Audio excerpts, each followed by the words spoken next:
listening to Tales from the Video Store, a podcast about the films you have never heard of, but must see. Check us out on videostoretales.com and listen to archived episodes. See additional content. Subscribe to us on YouTube, Spotify, Google Play, and Apple Podcasts. Donate to our Patreon page. Join our group and like our page on Facebook. Facebook.com/Tales from the Video Store. Thank you to our sponsors, Table Rock Creative Group, the pinnacle of video marketing in the Carolinas. Southern Trail Mortgages, you're almost home. Golden Ticket Cinemas, $5 movies all day long on Tuesday. $2 drinks and popcorn. The Spot Toys, if you can't find it, they can. All the greatest collectibles, movies, and games you can find. Jabberwocky Games, role-playing systems, into the realm you go. Now, on to the show. Ladies and gentlemen, Doug Wall, Lee Bridges, and Garrick Lane, this is Tales from the Video Store.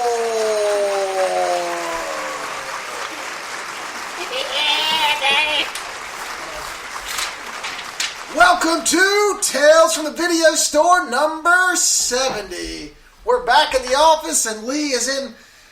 Lee hasn't moved from his sofa. He's like Howard Hughes in The Aviator. He's sitting around on his sofa peeing in jars at this point in time. How you doing, Lee? Don't judge me. Before we did the recording, he was like, I needed more jars. So let me ask you though, man. So is Bonnie's working like via? Is she like staying somewhere? Is she like a traveling nurse? No, she's in Tennessee, still working at the hospital. Oh wow, okay. So she's staying there, huh? Until she, got to find a job here and, move and everything. It just, it happened at the world's worst time. Right, yeah, oh yeah, that makes sense. Well, we, my wife's in healthcare too, man. Our heart goes out to them, man. They're working extra hard these days. Oh yeah. While we're sitting around doing freaking movie podcasts. And watching movies. Oh, God. Oh, wow, that makes us feel crappy. All right, cool. Yeah. Speaking of crappy. Wait, actually, Doug sent... Lee, did you get that YouTube video Doug sent yesterday of Scott Adkins' back kick tutorial? I did. Did Doug think that for some odd reason at 46 I was going to be able to do some shit with that? I knew Lee was lonely. I wanted to send him some Scott action. I mean, I thought I was doing him a favor. What do you mean? I would have every hernia imaginable if I tried to do that. You'd have all the hernias. And I'm like, you have a hernia. In fact, you have all of them. I watched like the first 5 minutes. I'm like, well, I can't do that. Yeah. I heard him once. I was watching an interview with him once, and he said, fitness-wise, he saw himself as about a 7 out of 10. And I was like, 7? I was like, I'm a negative 12 then. That's the truth. That's right. When I got that video, I'm like, is he wanting us to like do this? This is your exercise. Is this my workout for the day? Oh my God, I'm gonna die. Yeah. Okay, well, back to crappy. This week's I tried to throw a monkey wrench because we always end up with these movies that are halfway decent. There's not many that aren't halfway decent. So I threw a monkey wrench and did the Fangoria, I guess, what is it? The Fangoria produced Satanic Panic with Rebecca Romaine. Anybody want to start us off? No. Well, Garrick, you picked it. Why don't you start off? Okay, so this movie's about a pizza delivery girl at the end of her financial rope. And she is delivering pizza to this big swanky house. I would presume, even though it was shot, I think it was shot in Dallas, I would presume that was California. Delivering pizza, the butler doesn't tip her. She gets pissed off, decides to knock on the door in the middle of a satanic ritual. She just so happens to be a virgin, and the shit hits the fan. That's pretty much it. There's a little Kush Lash in there. You remember Kush Lash from Jerry Maguire, Jerry O'Connell in his underwear. Yeah. There's a dildo. There's a soul souffle. There's a soul souffle, and there's Rebecca Romaine. Is that it? I guess there's no more Stamos. I guess there is no more Stamos. No, she's married to Jerry O'Connell now. Okay, well, there you go. Yeah. Oh, which is why he's in this movie, because, you got to take the good with the bad. That makes sense. She's getting old. It happened. I mean, yeah. So are we. So anyway, I'll finish, because I actually do have a couple of pluses. I'm sure, I already know that you guys hated it. I knew you hated it when I picked it. So go ahead, Doug. Oh, Doug, wait a minute. Doug's page is blank. There's nothing to say. I feel a feast coming on where we're gonna have to add crickets as sound effects. I like Ruby Modine. Yes. Who was like she's like kind of her buddy in this, and that's really they're trying to do this thing to raise this demon Baphomet, and I just could not have cared less. I just fucking hated every minute of it. Well, I just hated it. These are just, movies like this are ones that I might start and then I quickly turn them off. And right. This one I kept on, and then I'd get up and go in the kitchen and do some dishes and then come back, and I just kind of waited for it to end. Chelsea Stardust is the director. And I was just curious, Garrick, how mad does it make you knowing that there's somebody out there named Chelsea Stardust that is making these movies instead of you? And she's made movies since this. Yeah. She made a movie for Hulu. I think this was her first movie. Well, so in Chelsea Stardust's defense, she worked as an assistant director for Jerry Bloom. Jason Bloom, excuse me, and a couple of other directors that names have completely slipped my mind, but they were big guys. So when has a first AD ever made a good movie? Like James McTeague, the guy who used to work for the Wachowski siblings. Excuse me. Like I'm all about when writers, cinematographers, stunt people direct movies, but literally the first AD is the only person on set who is not creative. He tells you when you're running out of time. That's true. That's very true. And a lot of times first ADs, for some reason, become directors. I have no idea why. And but this person, it's just this was just, and it's just not a good movie.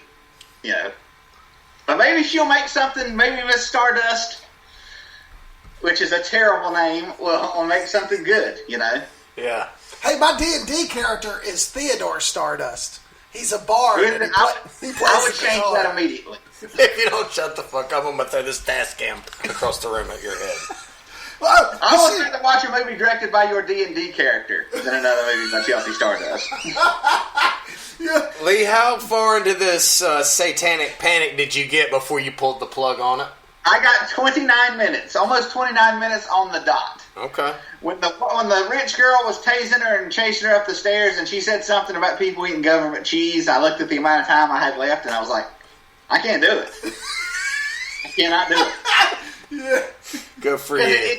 It didn't look good. Like, it wasn't stylishly shot. It wasn't funny. It wasn't scary. There was literally nothing to keep me engaged. Right. I thought Jerry O'Connell accidentally shooting himself in the throat was kind of funny. That was the best part of the movie. And he's only in this movie because he's married to Rebecca Romaine. Yeah. And but yeah, it's nothing. There's nothing about it that made me want to continue. There's nothing about it that makes me want to watch another movie that Chelsea Stardust directed. Her movies that influenced this movie are Jennifer's Body, Deathgasm, Drag Me to Hell, and Evil Dead. Well, you know, I mean, I didn't see any of those besides maybe the drill dough that was grinding and there was no motor to it. Like, the only true thing that I will say, here's a positive. I'm going to give her a positive because she's making movies, and I'm going to give her a positive. fair enough. She said she's a huge fan of John Waters' work. I did see John Waters' work in there. Not John Waters' work, but an attempt to make a movie that felt like John Waters. No. I can see that. I see that, but I mean, there's only like John Waters is kind of like Sergio Leone. You can't duplicate it. And you know, there's only one of those dudes. You know, when you see somebody try to replicate Sergio Leone, it's like in a chili commercial or something. Yeah. It has to be a parody, you know. Yes. John Waters is such a specific film. Like, there's like, you know, there's no 7 guys who are like John Waters. You know. Right. Oh, no, I agree. But I did see some of that. Kind of the government cheese, some of the cheesy lines and right. the way they shot it. I mean, you know, she says a couple of the practical effects I was okay with. And, you know, like she said, she was a huge fan of John Waters. And I knew that going in, so I'm like, well, I see that. And I see a little bit of the, like, 80s horror slasher movie just in some of the shots.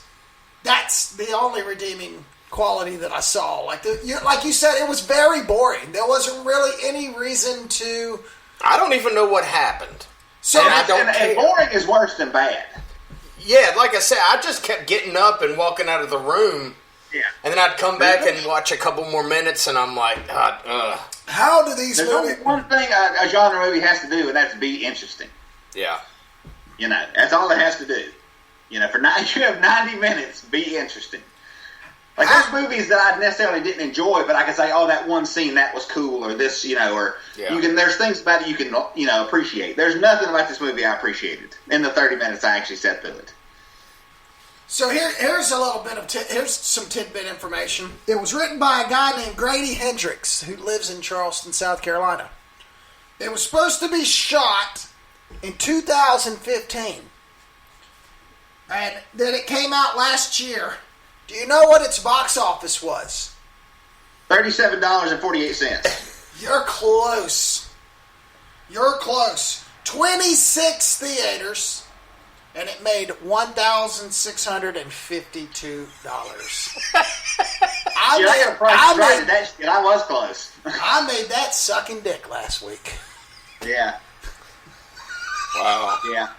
But movies like this, they're made for streaming services. I mean, you know. Yes, you're right. So that's my next question. How does a film like this? I've been out of the loop for a while. I've got 2 scripts out there, and I've had a fantasy script on an agent's desk. I've been very close. The door has been open, and I've been very close. I've pitched to Hulu all sorts of different stuff, and I still haven't made anything. How does a movie like this get made? Is it because Fangoria has this extra money and it's like, we need to do something with it? It's a tax write-off. He's a horror writer, like he's a novelist. Right. And I think he has a lot of connections with people like Fangoria and stuff like that. And I think that probably helped out. And then getting somebody like Rebecca Romaine attached to it probably helps that a lot. So she was probably only there like 2 weeks, you know. Right.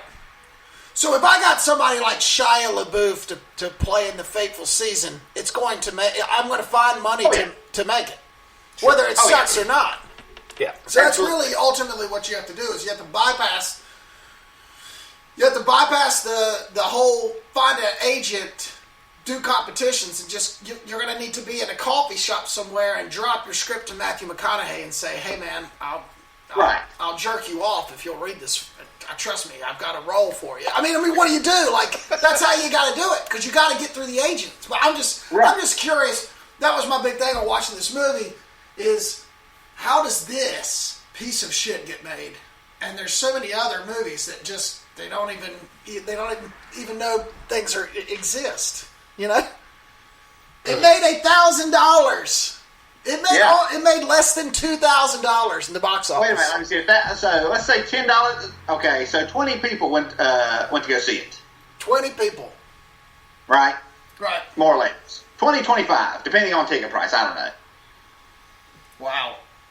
And then, on top of No, that... sorry, 200 people. Excuse me. I'm terrible at math. No, that's all right. Well, that's about right. That's 10 people a theater. Yeah. Will probably pulled in less than a week. Yeah. In a week, spread out over, 20 theaters? There was probably 10 people per screening, if that. Yep. And then Walmart, to sell the Blu-rays, they actually forced the distribution company to remove Satanic from the title. So the DVDs is that picture, and it just says Panic. Right. What a disaster! I bet those are selling hot at the fucking local Walmart. Oh yeah. But hey, the movie. movie got made, and how does a movie like that get made? I have no idea, man. Speaking of movies that I have no idea how they got made, Garrick, after Satanic Panic, I sat down and I started looking at all the different movies on Shudder. There's a lot. We love Shudder. Shudder, we love you. And I had time for one more movie before I was going to call it a night. And I put on 3 from Hell. Oh! Just for you. Did you? From Garrick's favorite filmmaker. And the only thing I got from that movie is that I'm starting to look like fucking Otis. I think I'm becoming Otis a little bit.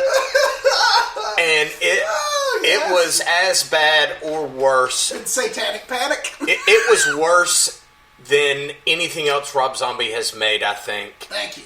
It's so bad that I just couldn't believe that it has. I couldn't believe that it had gotten as bad as it ended up. Oh, when they're in the living room and they've got these It's people the hostage, worst. I'm like, what is this? They're going to rape these people for no reason at all. This is the stupidest movie I've ever seen.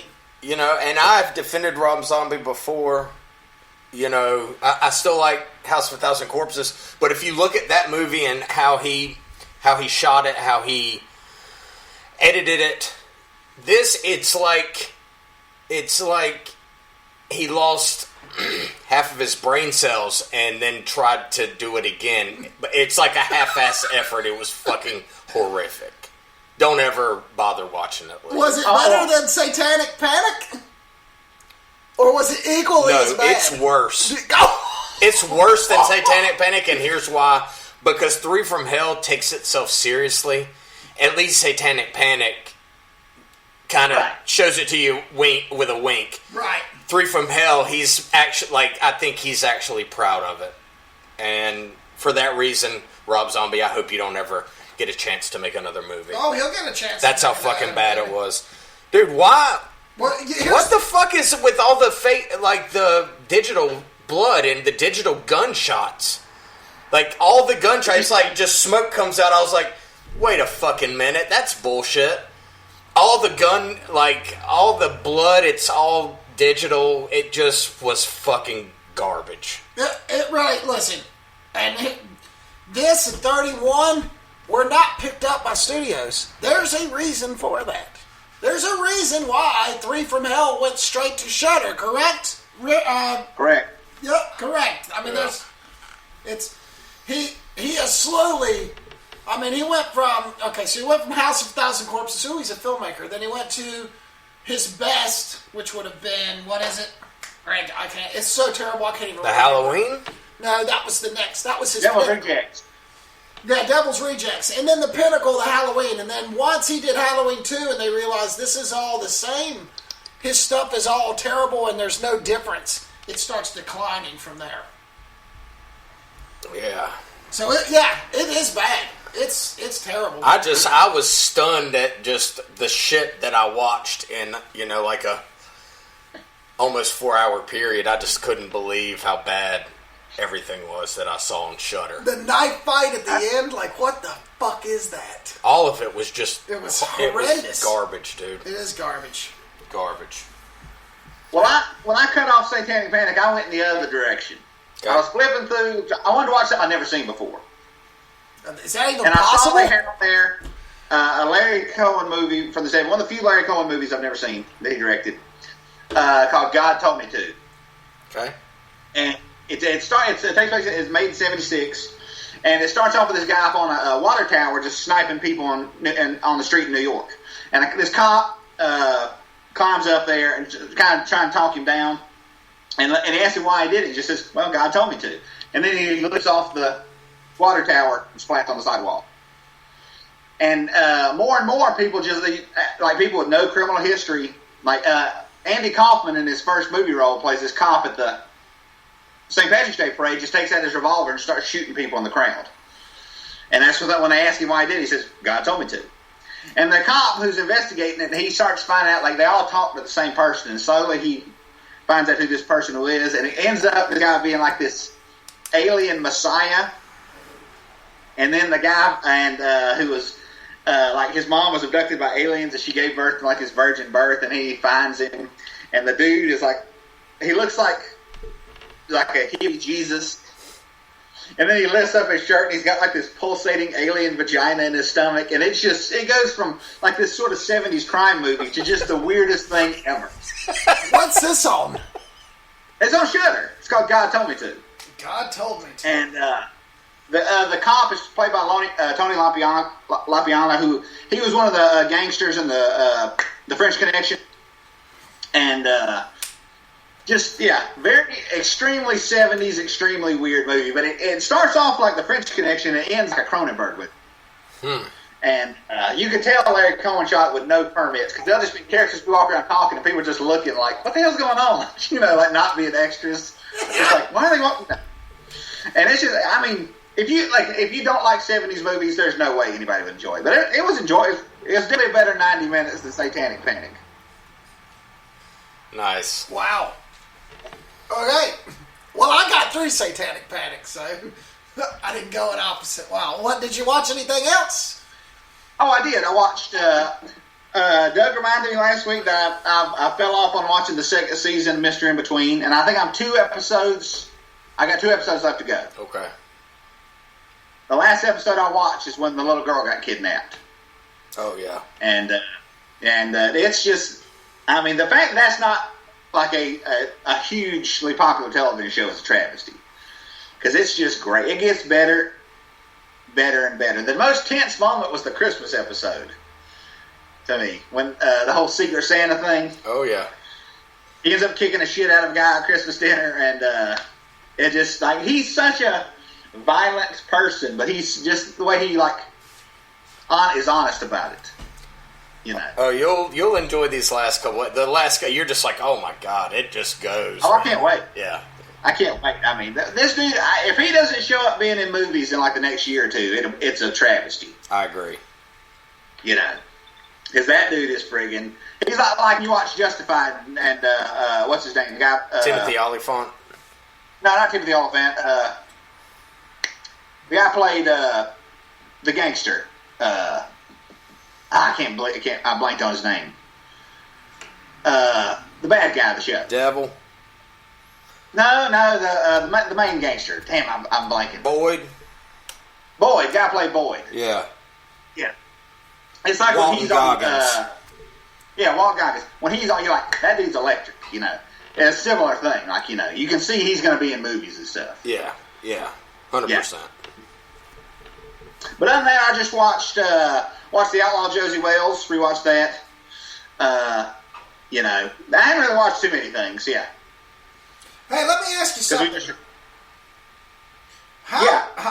You did Bonnie put on Facebook that you guys did a FaceTime movie of The Fog. How does that work? How does that work? We both watch it at the same time and just FaceTime each other. Oh, okay. That makes sense. Oh.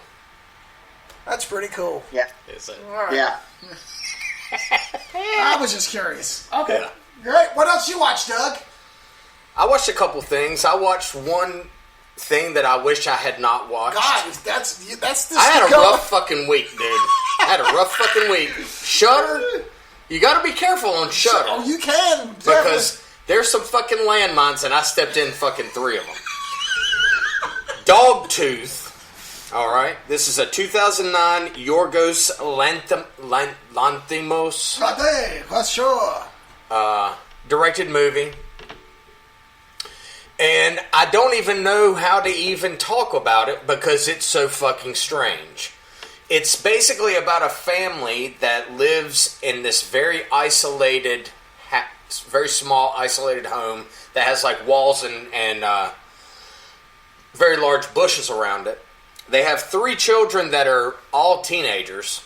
The dad leaves and goes to work at this factory. He brings back this security woman, like the woman that kind of runs the security gate at the place, to fuck his son. Awesome. And he pays her to do this. And then the woman starts messing around with one of the daughters and like gets the daughter to like eat her out, and it just goes. Is this all on screen? Yeah. Wow. The parents tell them these crazy stories, and they don't really ever specify why they can't leave, but they cannot leave. And like if an airplane flies over the house, one of the parents will come out to the patio and throw a toy airplane into the garden and say, "It crashed in the garden," and then the 3 teenage kids run out there looking for this airplane. It's the weirdest fucking shit I've maybe ever seen. Wow. It sounds like it. They tell them that words mean like different things. I don't remember what it was, but it was like, instead of salt, it was like, pass me the pussy. Super fucking strange. I'm being dead serious. Like, I've got to watch this. It's one of the most disturbing things I've ever seen. Lee, have you seen this? I have not. I don't even know how it even gets written. Something like this. I don't know how you write this, and I certainly don't know how somebody's like, I love that. Let's go shoot that. Here is $2 million. Because it's so and then eventually the one of the sisters and the brothers start fucking, and it goes so far off the rails, man. That is it subtitled? Is it foreign? Yeah. It was like nominated for some shit in 2009, like best foreign film. Dude, it's like Gaspar Noé. It's that kind of stuff. Well, it's not quite that bad, and it does have some funny kind of parts to it. But for every funny part, it's just something horrific happens, and it's hard to even talk about. So if you want to see something that's just completely not what you would say is your average movie, go check out 2009's Dogtooth, which is on Shudder right now. And then I finally found something on there that I liked, and it took a couple. I was like, Jesus Christ, I can't fucking deal with this Shudder shit. I sat down and watched Summer of '84, which is by some of the people who were involved in last week's movie Turbo Kid. Sweet, I did too. Let's talk. Oh, you did watch? I did, absolutely. Okay. I told you I was going to. Go ahead. All right. Kind of like the Goonies and the Burbs. Stranger Things. Kind of have like a little hybrid thing. It doesn't look anything like Turbo Kid. It's nothing like Turbo Kid. No, this is just like a regular movie. Those dudes like the 80s. They love the 80s. This is, basically in this small town, these small boys between like 10 years old and like 15 years old keep disappearing. And the cops come out and say, hey, we've gotten this letter from this guy saying that he's done all this stuff and that he's going to continue to do things. And in their little cul-de-sac where these 4 kids who run together live, there is a single guy that lives in a house by himself. He has no family. And kind of the main kid starts to believe that this guy may in fact be the serial killer. It feels like it's not like an homage movie. Like, it feels like it was made in the 80s. I 100% agree. You know, and the guy, the funny guy, I can't remember his name. It was great. Like it's the perfect. Yeah, it feels like it was shot in the 80s. Right. The dialogue is good. The story itself is good. It's shot pretty well. Though sometimes you find in these kind of lower budget movies, sometimes the actors that they get to play in some of the roles, they just can't carry them. Yeah. And this, to me, like, it suffered because I felt like two of the kids were really good, two of them were fucking shit. Yeah. The guy the police officer was not a good enough actor. Horrible. He was not good enough actor to pull it off. It's one of those where it's like, yeah, you got it made, but if you would have maybe gotten some better people in it, you could have had a much better movie. I don't think the girl was very good either. No. Well, she was okay though. The lead kid, and I can't think. The lead kid and the kid that wore the leather coat. Those two. Dude, the fat kid with the video camera was the worst. Yeah, he was the worst. The wardrobes are spot on. I just assume that everybody in Canada still dresses like it's 1984. Miami Vice is the top show there. They don't know. Yeah, I really enjoyed it. And I highly recommend it. It's predictable and it's a little bit slow, but it gets kind of twisty. And I like how the movie ends.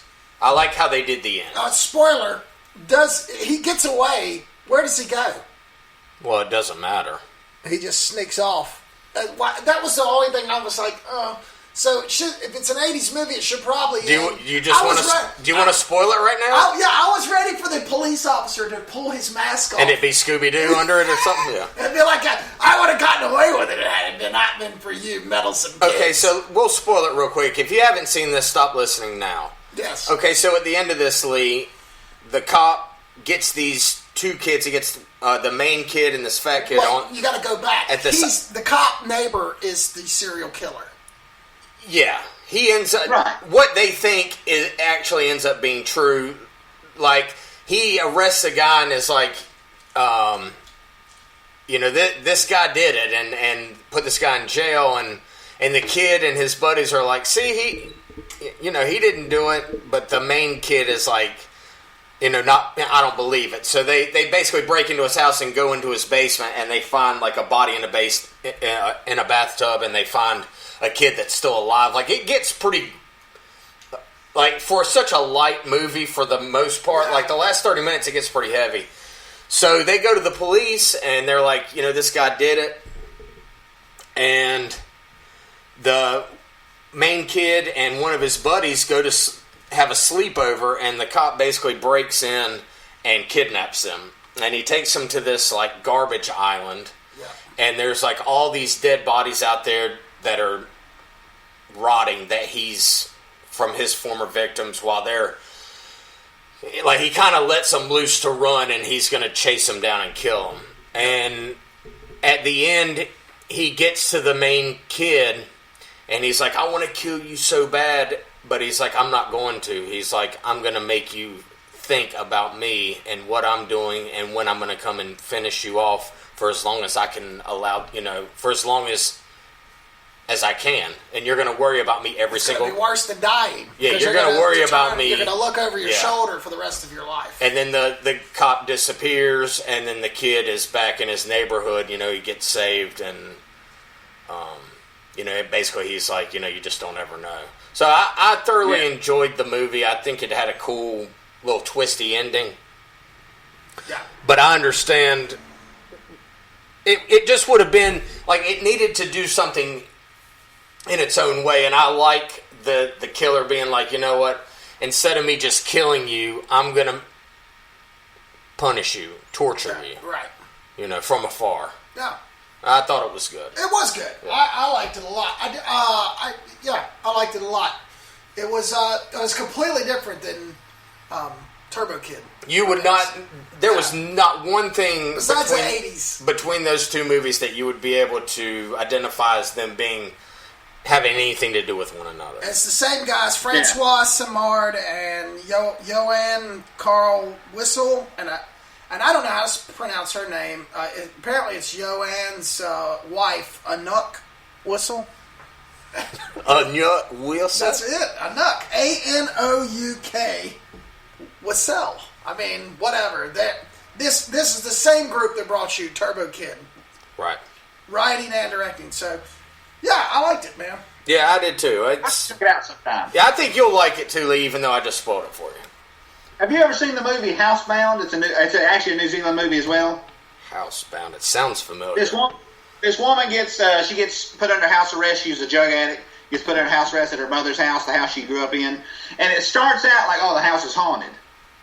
Then like, oh no, it's the neighbor is the killer. Like the thing changes every 20 minutes. It ends up being is not what you think it is at all. But it's a very light movie, and it's very well done.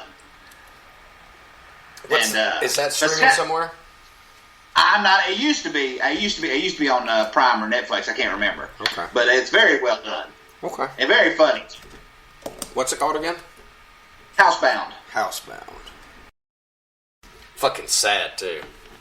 Well, I watched the autobiography of Ben Affleck. The Way Back. Oh, The Way Back. Oh, yes. Right. Yeah, right. Which is still at the theaters. Oh, wait. Yeah. No, it isn't. Right. Yeah, it's not at the theaters. I know. I guess it premiered. It was supposed to premiere that Friday, and they put it on live stream. And you know me, I'm missing my basketball, I'm missing my sports, so it was a sports movie. Written by Gavin O'Connell, who wrote Warrior. It is touchy-feely, but you know what? It's pretty good. And I'm a Ben Affleck fan. I mean, I love Argo. I love Good Will Hunting. Did he direct this as well? No. Okay. Gavin O'Connell. Directed it? Yeah. Wrote it and directed it? Yes. Okay. It's very good. It's about a blue collar construction guy who's drinking a lot. You don't really know why he's drinking a lot, but he goes home. He's separated from his wife, and he's drinking heavily till he falls down in a drunken stupor every night. He was a big star at his old school, and apparently the father of the parish, I guess the principal of this school in California, comes to him and says, our coach had a heart attack, and we need a new coach. Which, of course, after 2 nights of drinking heavily and trying to come up with an excuse not to do it, he decides to do it and slowly turns this basketball program and himself around. Now, of course, that sounds pretty cliche. Like a high school team? Yeah. However, it ends very realistically. And I don't know if I should spoil it or not, but it where you would think, okay, so now he's a basketball coach and he turns around and he stops drinking, he doesn't. And he ends up getting fired. And and the way the movie ends is pretty awesome, and it's pretty realistic, and that's what I liked about it. It was actually pretty good. There was a couple moments where I'm like, it's a little bit. But the reason he's drinking, the reason he's become who he is great. There's great backstory. It's a great story, man, and it felt a lot like Warrior. I don't know if you guys enjoyed Warrior like I did, but it felt a lot like that. It's not bad. I would check it out. Well, we are in the midst of a pandemic, so I guess, if I'm still on lockdown in a few months and that thing ends up on a streaming service or my HBO Go, then I might give it a shot. But I really don't care for sports movies like that. Well, it's not really a sports movie. It's a drinking movie. It's a movie about a man who's drinking because something happened. Because something happens that you don't really know why, and until he comes to terms with that. So the basketball is just puts into motion this man's climb out of rock bottom. Right. It's not a basketball movie. It doesn't matter that the team doesn't make the state championship. It's just what starts his transformation. It's pretty good, man. And like I said, it felt like Warrior. It felt real, and the dialogue was good. Affleck was perfect as himself. Yeah, it seems like it's just his life adding a basketball team. You know? Yeah, it really. And he not become an actor, and that's how it would have turned out. And it does. And like I said, it doesn't. You about halfway through the movie, you're like, I was like, listen, if he ends up back with his wife, and he ends up sober, and this team wins the state championship, this movie's a piece of shit. It doesn't turn out that way at all. It turns out completely different than you'd expect. And I'm like, oh, that's real life. It's real, and this is how it should end. Good. And this is great. Good. There you go. And then we won't discuss this because Mark Rose isn't here. But I actually got hooked into watching the frogs fly from the raining frogs in the sky in California, Magnolia. I watched it just because I love Tom Cruise in that movie, man. You watched Magnolia is what you're trying to say. Yes, I watched Magnolia. All right. Paul Thomas Anderson's third film, and I love it. I don't care.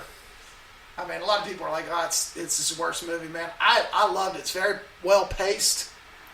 It's got all these big people in it. I mean, for a 3.5 hour fucking movie, I guess it's pretty good. There's more about it that I like than I don't like, but man, it's a lot. I mean, it's a monster of a fucking movie, dude. There's so much going on. It's a maybe once every 15 years I can maybe even sit through the whole thing. And I do enjoy a lot of the performances, and it is a very good movie. Has some very good parts to it, but man, it's definitely long. Yeah, it's a big undertaking getting involved in that. I would agree with that. Yeah. Yes. It's a good movie, though. Mm-hmm. It is not, as our former co-host said, Mark Rose, the worst movie ever. Yeah, that's true. Yeah, he really does hate that movie. He really does hate that movie. Yeah, but I like it. I think it's Tom Cruise's. Next to Tropic Thunder, it's Tom Cruise's best performance. I mean, period. I think so. Anyway. He's good in it. Yeah. And guess what? One of Lee's favorite movies. I finally watched it. I finally sat down, tried to get my wife to watch it. She didn't get. My wife got about 15 minutes into this and said, "What is this? And is this really old?" Yes, that's correct. Buffalo 66. Oh, you put her on that? Oh, yes. Vincent Gallo. Vincent Gallo's self-absorbed romp about going to kill Scott Norwood because he ruined his life. Yeah. Lee, I know you hate this movie. It's self-absorbed. Every Vincent Gallo movie is self-absorbed. This was his first. And, dude, I have some funny tidbits, man. I did some research on this. This is how much Vincent Gallo sucks. I'm just going to give you a couple of things. Everybody that was in that film hated him. In fact, he blames Angelica Houston. She hated him so bad, he said there was a conspiracy. That was the reason that his film didn't get to cons. It's because Angela hated him so bad, she called everybody and said, "Don't put that piece of shit movie in cons." He called... God bless her. Yeah, he called... God, I just totally lost her name. What's her name? Christina Ricci? Yeah, thank you. Christina Ricci fat in the movie. Like, apparently it was terrible. He gave Mickey Rourke in his little scene was having like all sorts of financial and illegal problems, and so Gallo wanted him in the movie. He handed him $100,000 in a brown bag and said, "I need you to be in this movie." Like, that's how shady some of this stuff was. And then Ben Gazzara, I don't know if you remember I think 30 minutes of the movie is them at this kitchen table Like, they're going back and forth, all the shots at the kitchen table. Ben Gazzara improv, the one where he grabs her and goes, "Come to daddy," and he rubs his face in her titties. Yeah. So Ben Gazzara improv that, and Christina Ricci was like appalled. So this movie was a complete disaster from start to finish. This guy. So another little tidbit was Gallo wanted to shoot on reversal film. I don't know if anybody's aware of what reversal film is, but there's no room for. It's twice as expensive to develop. Nobody develops it. Even then, when that movie was coming out, it was hard to get developed, and it was twice as much money. And there's no leeway in it. And so his cinematographer was like, "We shouldn't do this with this kind of movie, just because, you got a lot of money on the line, and it's, you don't know what you're going to be shooting in a lot of, like, areas where we're not going to have much light, not have much time." Vincent Gallo just fired him, said he was going to do it himself. But the Bond company that picked up this movie forced him to get a director of photography to do it. So he hired this guy, and he apparently they clashed the whole time. And the style and the look of it apparently was the DP's, but Vincent Gallo just claimed it all and said, "This is all mine. I did all this." I mean, this guy... He seems kind of like a fucker that I would want to just fucking curb stomp. It's everything terrible about 90s indie movies. It really is. But I love... Okay, so here's the thing. All that being said, I still fucking love it. I do too. That's unfortunate because it's fucking atrocious.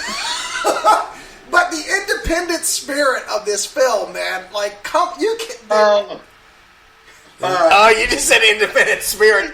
I think Lee just had a fucking... He almost had a seizure when you said that. Yeah. Oh my god. That's the independent spirit of the movie. Oh my fucking god. It is an artistic... I'm so glad the indie movie movement of the 90s died. If anybody, they're all just terrible. There's like 5 movies that came out that were good. They were just... Oh, God. It was an artistic minor masterpiece. Oh. Oh, God. See, here's the problem. People talk about shit like that and like how we all sort of fetishize movies of the 70s. The filmmaking of the 70s. Hell, I know I do. But it all comes that and the independent movie. Now, the reason it died is because the shittiness. Like the 70s filmmaking didn't come to an end because of Star Wars. It came to an end because Francis Coppola spent 3 years in the fucking Philippines spending an endless amount of money making Apocalypse Now. Yeah.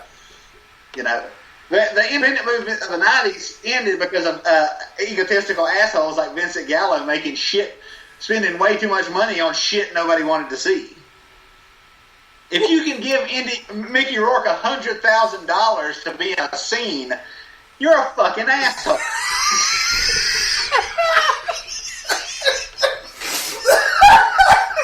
In a brown bag, mind you. In a brown bag. Wow. Okay, well, never mind. I suck. No, hey, look, I still like the story. Hey, if y'all like the movie, I love that. If y'all like it, yeah. I'm all about that. I still like it. I'll never forget, though, when his second feature Brown Bunny came out, Brown Bunny. And that was something. And it's funny because when I was watching that movie, the first initial, that scene where Chloe's actually blowing him, I'm like, is that a prosthetic? Is that really happening? I'm watching this. Is that really happening? That's really happening. You can't unblow Vincent Gallo on film. No, you can't. It's in the can, as they say. Yeah. Forever. Oh. Yeah, Chloe. Poor Chloe, man. Yeah. I love Chloe Severing, and she's just been in some crazy stuff. Trees Lounge, man. I love her, dude. Oh, I love her too. But that movie, I would love to have Chloe on this podcast and be like, what was going through your mind? How much did he pay you to do that? Because that scene goes on. No, they were dating then. Oh, were they? Oh. Yeah. Well, He was kind of like the hipster of the of that 18-month period. And I'll be honest with you, I have not heard the name Vincent Gallo. No. His website, I went to his website last night to see if it had been updated. It's not been updated since 2015. I don't know what he's doing. But he's got mob. His family's in the mob. He's been a model. He's doing music. Like, I'm sure wherever he is or whatever he's doing, I'm sure he's fine. And I bet whatever he's producing, it's like the anti-Lee. It's like his... Yeah. Ugh, you can't even buy the Brown Bunny. It is. I would rather be the centerpiece of a human centipede to talk to Vincent Gallo for 5 minutes. Yeah. That's the truth. That's the truth. And I do like that movie, and I think it's kind of one of those things. I looked at it last night, and I realized back then it was different. It was just different. I liked it because I like Christina Ricci. Yes. And he can call her fat all she wants. I thought that's how, I liked that. Yeah. Especially back then, I was like, man, that's what I'm talking about. But I never liked him in the fucking movie. I liked his mom. I liked his dad. I liked Goon. I liked every fucking body else in the movie. But Vincent Gallo himself and his character, I wanted to kill him. Because he's the worst. The Brown Bunny is on Amazon going for $69.99, and there's only one left in stock. What? I know what I'm getting Lee for Christmas. I should buy it and destroy it. You should buy it and take it out and set it on fire. If you could spend, just so there's one less copy on Earth. Yeah. If you could spend $69.99 on Vincent Gallo's The Brown Bunny, you're a fucking asshole. 100%. Okay, well, that's what I watched. And I also watched another one, but I've watched it a couple times. I watched Red Dawn. The original? The original. I just love it. It's one of those movies I can just pop in at any time and just watch it. It never gets old, man. Never gets old. If John Milius and Vincent Gallo were ever in the same room, Milius would beat him to death just on sight. I would like to think so. Yeah. Would cause him to murder Vincent Gallo. Yes. Even after the stroke. Yeah. Well, the greatest baseball movie championship is underway. We got a lot of votes there at the end. I was sending messages out to people going, please vote, trying to get, just trying to stir it up a little bit. I know you guys aren't big baseball movie fans, but... Oh, I voted on every one of them.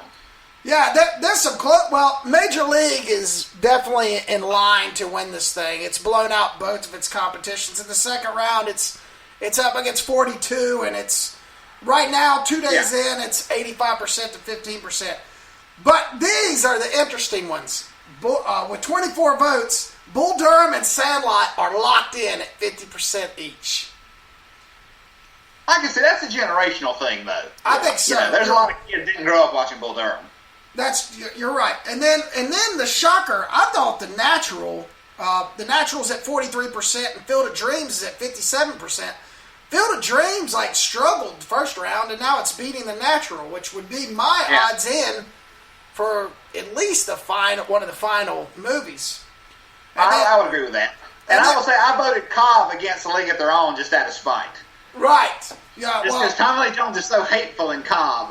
Oh, he's awesome in it, man. I thought it's what Ty Cobb would want me to do. That's exactly what he would want you to do. I sent out, I campaigned, I politicked Moneyball. My buddy Mike Ward from college really came down on me about my seats, about where all the movies were, and he's like, Moneyball is bullshit. It's a management movie. It's not a baseball movie. How dare you give it the number 1 seed? Which in turn, so now he's voting against Moneyball, which in turn had me politicking, sending messages out, going, "Hey, go to my Facebook page and vote for Moneyball." And people are like, "Against what movie?" And I'm like, "League of Their Own." And they're like, "We like League of Their Own better." And I'm like, "I don't give a shit. Vote for Moneyball." Well, I had 4 people out of 8 go and vote for Moneyball, and it's still behind. So I finally submitted and just said, finally tapped out on it. And just was like, you know what, Moneyball's going to lose to League of Their Own. So League of Their Own is at 58%. But anyway, Moneyball. So Field of Dreams beat out Bad News Bears, which was kind of ironic, and then For the Love of the Game almost beat The Natural. So maybe The Natural, to me, is a great movie, but maybe other people don't like it. I don't know.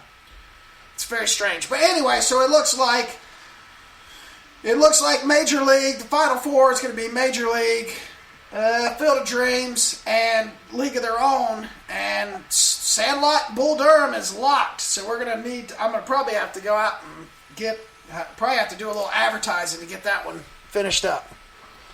But there you go. So, do we have a manager's, I guess it's time for the manager's pick.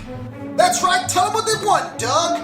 Want more movie reviews? Well, we got them. This is this week's manager's choice. I got one, and it's a movie that's on Shudder, and is also about satanic human sacrifice. Great. From 2009, it's Ty West, House of the Devil. And it's when I say I know a lot of people who don't like this movie. When I say it's a slow burn, it's a very slow burn. But I do think it pays off at the end. It's set in, I think, 83, right at when the Satanic Panic was really going on, and people thought there were cults everywhere, and how heavy metal albums were making kids kill themselves and all this stuff. This girl takes a babysitting job, and it is not what is presented to her is not what it is. And she is there for a very specific reason, similar to Satanic Panic, but I think it's executed very well. And very slow burn, very, sort of, late 70s, early 80s sort of filmmaking. And Ty West is not a director who I'm a huge fan of. This is the only movie of his I like. He's made some I thought were okay, but some I just really don't like. And this one I think he pulled off really well. House of the Devil. There you go, House of the Devil. All right, well, that's about it. I've got one more thing I want to touch on. I've been taking Jordan Belfort's straight line system to learn how to be a better businessman. And I listen to all his podcasts and listen to all his information, man. And I really am drawn to this guy. He's really good at what he does. Learn how to be a criminal. Well, no, it's his sales pitch. Learn how to be just a dirty fuck. Yeah. Learn how to fucking rip people off. Yes. Nice. Yes. No, okay. I disagree with you wholeheartedly because there's just something about going to the movies that is better than watching it at home. Am I wrong or am I right? You are 100% right, to me. There's something about, not every movie, there are some movies, smaller movies, you could just watch at home. But something like, maybe like the first time, like when you were a little kid, Garrick, the first time you saw Raiders of the Lost Ark. Oh, it was what I made don't me think do it would what I have did. the same effect on you as you saw it on videotape a year later. Oh, absolutely not. I remember the when I asked Dad if I could spend the night at my buddy Chip's house, and he said, "Not tonight, man. We're going to the movie." And I'm like, "We're going to the movie?" And he said, "Yeah, we're going to see Return of the Jedi." And I'm like, "We just went to see the Return of the Jedi 6 months ago." He's like, "Yeah, but it's come back, and they're testing this new thing called Dolby Surround. We're going to go see it again." And I'm like, "Oh, awesome." I mean, there's just something about going and getting popcorn and taking the kids to the movies that will never be replaced with a home stereo system, Jordan, ever. I know your home system is probably... Most theaters will be open about July. You think July? That's what AMC has said. They're shooting for July. They're going to be broke. They're going to be... Well... Did you hear what their CEO said? They're losing what'd he say? $14 million a day. Something like that. That's insane. Well, the CEO of AMC, he's basically the Mitch McConnell of China. He's a member of the Chinese government. So I think he'll be okay. Yep. Well, there you go. I don't know, man. It's gonna be tough to get people to go back to the movies. That's what Jordan said. It's going to be really tough like, just why would because... I ever go back to the movies when I've got this great system at home? And does he talk like that? Oh, he does, yeah. Just simply because people are still scared, and until there's absolutely nothing to be afraid of, I just don't see people going back to the movies like you do. It's going to be rough on the industry, man. It is. It'll be different. Things will be different, that for sure. I mean, there's not going to... I don't think it'll be... You're not going to be going back to go see, like, some huge movie in a packed theater. Nope. I think it'll be, there can only be like 20 people in a theater, and how long can the movie industry continue to do that and be able to make money? You know what I mean? I agree. Well, yeah. If I never see it again and Jordan is right... Then fuck him. Nah, he's got a lot of good information, man. I think he's wrong on this, but you just said maybe he's right. And if he is right, I'm glad my generation was around to go to the movies, because it was a big key part of my I don't life. want it to end. I'm just saying, current I think times. eventually people will go back. Yeah. We look at this as the, as sort of the end of the world. But this happened in 1918, things like the Great Depression happened. People still went to the movies, eventually it might be different. It may go back to more of a, showing one or two big movies at a time, something like that. Like the new James Bond movie comes out, they'll have it in like 4 or 5 theaters. But who knows? I think eventually people will start going back to the movies. They should. I really hope so, because I'm just going to say, fuck COVID-19. Because in 45 years, I've never signed up for unemployment ever. And I just did 2 days ago, while Bill Gates bought a beachfront house for $4 million. I don't know. The same day that I signed up for the first time in 46 years for unemployment. So that's how America is. Fuck you. Fuck you, COVID. I have one more thing to say. Going back to Shudder, tomorrow, and this will probably be released after Friday the 24th, but if it does, it'll already be on streaming. But the second season of the Last Drive-In with Joe Bob Briggs premieres tomorrow. Yes! And that's something else people can look forward to. I think he's going to have more guests on this season, and so I think that runs through like the end of June. Nice. We love Joe Bob Briggs. I'll always regret missing that meet and greet that we were supposed to go to. Yeah, dude, it was awesome. Yep. Well, that's it for number 70. Thanks for tuning in, and wash your fucking hands. Wash your hands. Listen to our podcast. And give us your money. Jordan Belfort, you're wrong. Hi, this is Lee from the Tales from the Video Store podcast, and thanks so much for listening.